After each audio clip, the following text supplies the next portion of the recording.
Hello ladies and gentlemen and welcome back to F1 2020. Here for Season 3 My Team Career Mode. This is round number 12, I think. It's the Japanese Grand Prix anyway. And going into this one, off the back of a pretty shocking, I say shocking, it was a good result, but it was a very big wake-up call as Daniel Ricciardo is insanely quick. As you can see there, we barely make it out of Q1 with this car. Yeah, I'm not looking forward to Japan at all. Now, I like Japan to a degree. Like, I think it's okay in the normal cars, but in these cars, they're just too quick. Like, the tracks are too small when they're this fast. And for some reason, the AI seem to be absolute demons on the straight and in the corners. So it makes actually doing stuff very hard. But anyway, we managed to get through into Q3 by some unknown miracle. And as you can see here, there was a bit of kerfuffling between my teammates and one of the Alpha Tauris going into the pit lane. God knows what those two are actually playing at, but unfortunately the Alpha Tauri wasn't able to bin my teammate in the wall, so we could have gone on and potentially got a decent starting position. But yeah, that was just that was a rather amusing sight to see, and quite distracting as I was coming to complete my flying lap. Yes, this race I'm just aiming for damage limitation, as we're starting our final run in Q3.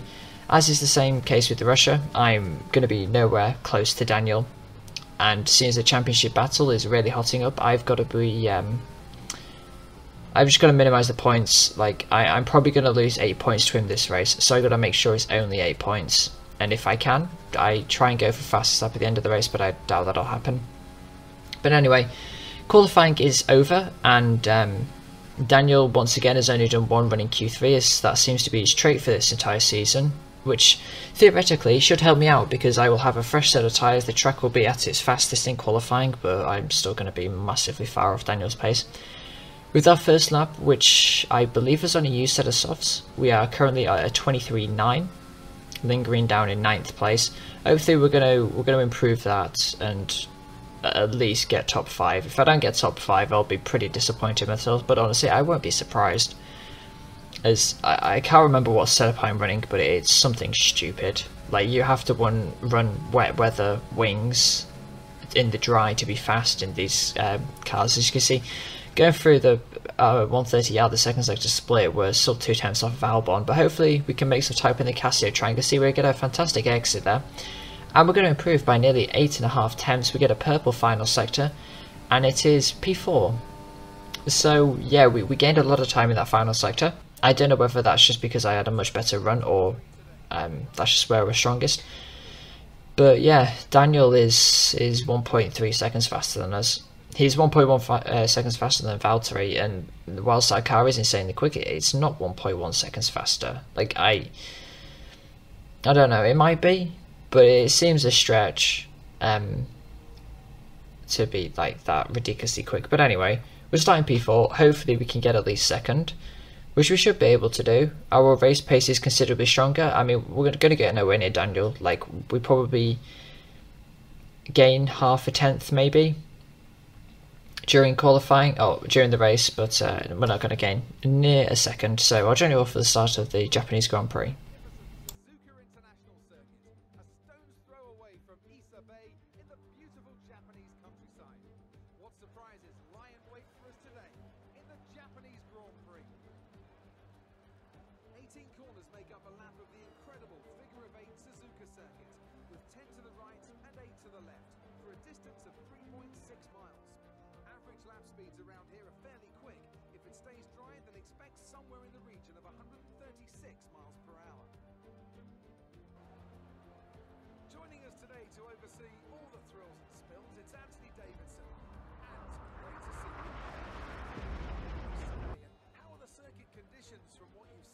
Looking a bit cold out there, if I'm honest.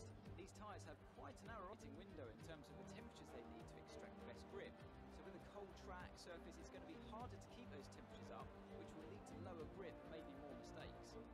It's time to see how our drivers are stacking up after yesterday's exciting qualifying session. Daniel Ricciardo has a clear view ahead from pole position, and it's Valtteri Bottas that completes the front row. Looking down the rest of the grid, we have Hamilton, Ocon, Carlos Sainz,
So that's the grid. We are currently, I think we're starting P9 because we have to take a engine penalty of sorts. And we're just choosing our strategy now. We're going to be going soft to medium, as that is the standard strategy for Japan, no matter what car you're in. And we're probably going to be taking some fuel out too. It does say there that we can't do a soft to medium, we'll have to do 2 stops. That is a lie. You can't do it, because that's the League Racing strat. Well, the League Racing strat is more medium to soft or soft hard, but you know, with the tyre upgrades that we have on this car, it's doable. And we're taking all the fuel out that we can. We can't go any lower than 25.3 laps, which is rather annoying. But I'd have only taken like another 0.3 out. I would have only underfilled the car by 2 laps anyway, so I guess that just gives us a bit more leeway in terms of the start of the race. We're actually messing around here with the strategy. I'm trying to get Jeff to actually let me do it. I'll have a look at the 2-stop just out of general curiosity, and it actually says it's relatively quick. So maybe if we have good pace compared to the Mercedes, we'll go for a 2-stop, but I don't think we do, from what I can actually remember. Anyway, we're getting ready for the start of the Grand Prix. I'm giving my my pedals a little work, and we're starting P8. So we've got 5 red lights coming on now. Let's hope that we can get off to a good start, survive turn 1, and then slowly make our way up the field. As it's lights out and away we go, we get a fantastic start compared to Kvyat, and we're past him before the end of the pit straight. Albon and Sainz rather get pretty poor starts, but we decided to go the inside of those two as there was no room, and it's a pretty dumb thing to do, especially with the AI. We're 1 corner or 2 corners into the race. Jeff is already telling us to save fuel because apparently he thinks he's funny. Newsflash, Jeff, you are not. Anyway, we're going to hopefully try and find an avenue to get past Sainz here. Now obviously the compromise to be fast means we've got a lot worse straight line speed, but then again, you know, trying to be quick in Season 3 cars is just ridiculous. It's like not doable. We have a little cheeky look at Sainz, but unfortunately we weren't close enough coming out of Degn 2, so unfortunately we can't get him into the hairpin. And we're going to have to wait for DRS, but like I said, it's going to be extremely hard to overtake around Japan as there is only 1 DRS zone, and it's a massive dirty air like DRS slipstream fest, apart from Ricciardo, who's just shot off into this. I mean, look at him. We're here on lap 6 and we're finally going to make an overtake to get into P6. Sainz got ahead of Albon, so we're going to go around the outside of Albon here. We're leaving room on the inside, but he gets pinched and we get a slightly better exit. So we're going to have to burn a lot of ERS just stay ahead of him here, but that should regenerate basically within a lap. And Ricciardo has already got, I mean, you can see him there, the purple dot basically going into Dunlop curve now, that long sweeping left-hander. Yeah, that's Daniel. He's starting lap 8 now as we're only going through 130R, so he's like 15 seconds ahead of us already, which is ridiculous. As we do a late move up the inside of Sainz here into the Casio triangle, he backs out of that halfway through the corner, and that's going to hold him up massively, and then we end up coming to the pits anyway, so I guess I didn't really need to do that move. But probably saved me a bit of time actually instead of getting caught up behind Sainz. Probably held him up too, just to ensure that the undercut does work. Not that the undercut ever doesn't work, because it is extremely powerful around here. It can gain you seconds around Japan, especially the fact we're coming out in clear air. The nearest car ahead of us is going to be, gosh, 7-8 seconds ahead, which is Nick De Vries, and we'll probably catch him in a couple of laps. But I think he's actually going to pit soon as we lap 9 now, starting that. Sainz is coming out of the pits along with Kvyat as well, so we've jumped those two quite heavily. Yeah, we've gapped Sainz by 4.5 seconds with the undercut and just 1 extra lap. And here you can see the AI are going for the 1 stop as they go on to hards. And then the AI the next lap, some of them are going on to mediums, so I don't know why they could have just stayed out or like done a bit of tyre saving, but whatever, I guess that's thinking, right? And now we're closing up to the back of Hamilton. Obviously we can't get through in the S's, so we're going to have to wait until the Casio triangle. Now I have the option here as we're going to try and go around the outside of Lewis. He does give us quite a big squeeze, so we're going to have to go quite late on the brakes. A bit iffy through there, a little bit of argy-bargy, but we get through relatively unscathed. And that's going to promote us up into a provisional P4 as Hamilton's going to try and come back at us going into turn 1. We've got the straight line speed, and turn 1 is a difficult overtaking opportunity unless you're already alongside them or you're ahead going into the first corner. So we hold down P4. Now I have the opportunity to potentially save these tyres and run to the end, but I don't think I will be able to, as the mediums will drop off quite heavily as we do the same move to Ocon that we did on Hamilton.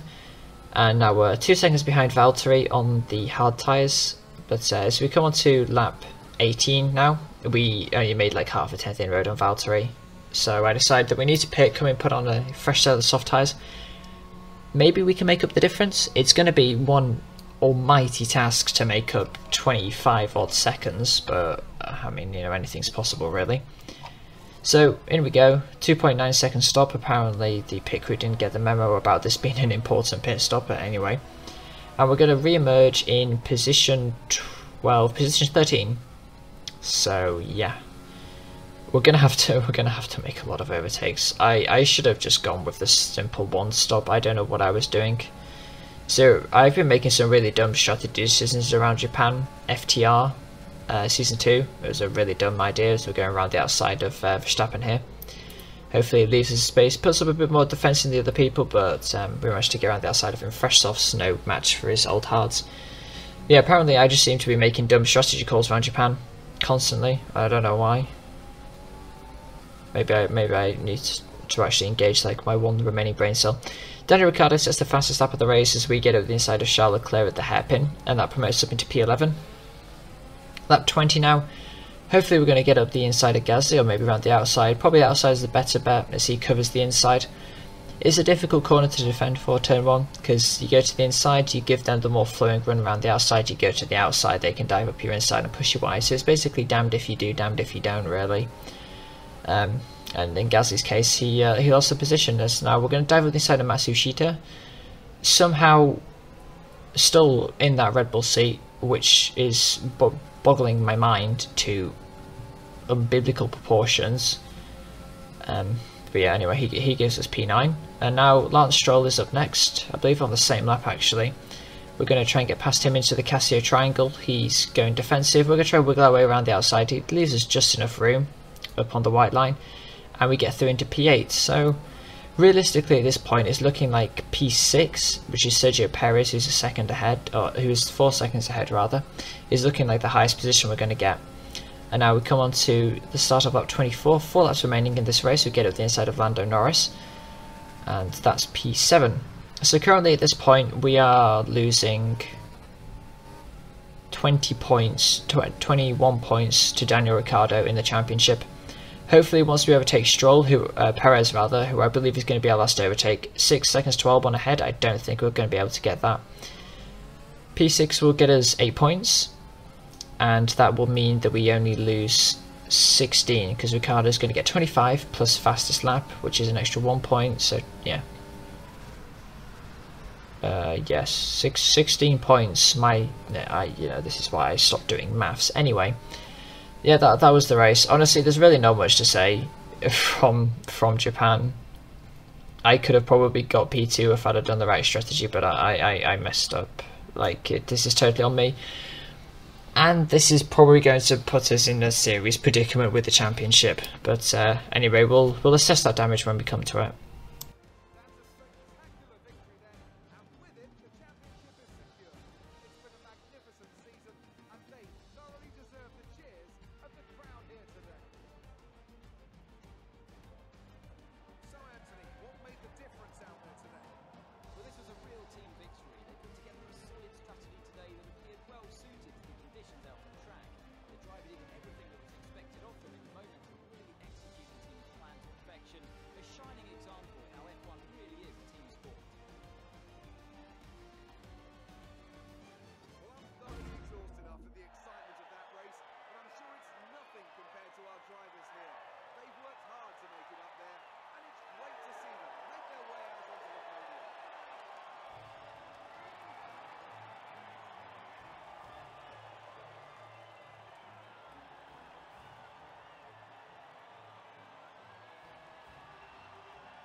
So there are the race results. As you can see, I didn't actually gain that much time on Valtteri at the end of the race. So yeah, I should have just stuck with the one stop really. tried to stretch the mediums out, or even just gone hards would have been a simpler bet. The mediums would have made it 20 laps, so I should have just gone on hards or stretched the softs out. So that's my own fault. Yeah, we are going to lose out 18 points actually to Daniel Ricciardo in the championship. So let's assess the damage. What is the gap currently? The gap's 2 points. We lead the championship by 2 points with 3 races remaining. Luckily, the next track is Mexico, and Mexico is an ungodly strong track for myself. So if I don't win that race, I'm going to be very disappointed. After that, we've got Brazil and Abu Dhabi. Brazil's going to be a close one. Abu Dhabi, I expect to win that. So logic should dictate, if I'm ahead in the championship and I can win 2 of the remaining 3 races, I should get the Drivers' Championship in Season 3. But then again, this is F1. Nothing is ever certain. And yeah, we're still we're gaining a little bit of money, but we could have gained more. I was just a monkey picking that sponsor. Anyway, we've got just the typical activities to do on. We have an invitational event, so that will come at the end of the video, and I'll leave you guys to enjoy that. I believe that is in the 2010 McLaren, if memory serves me correctly, around Hungary. So that should be a nice throwback to the past. You see, we're looking at doing a simulator upgrade, but I think at this point I'm going to save my money and wait for Season 4. Maybe we can sign on a better driver, in the fact of potentially Lewis Hamilton, maybe even Verstappen, or we'll keep Ricciardo, who knows. Or I don't even know what I'm going to do at this point. Well, I do, because I'm recording this video and I've already started Season 4, but just for storyline's sake, I don't know what I'm going to do. But as you can see there, it's very close. So far, aside from Australia, when our car wasn't the fastest, we've won every single race as Chungus Khan Racing. So it's looking to be a 15 out of 16 race wins for this season, which I believe actually equals the 80. I can't remember. Is it the 84 McLaren or the 89 McLaren? One of them. I believe that also equals one of the Ferraris records from like 2002 or 2004, where they won all of the races bar one. Anyway, if you did enjoy this video, please do leave a like, share and subscribe, and I will let you enjoy the sounds of this 2010s McLaren, and I'll see you for some more F1 My Team content very soon.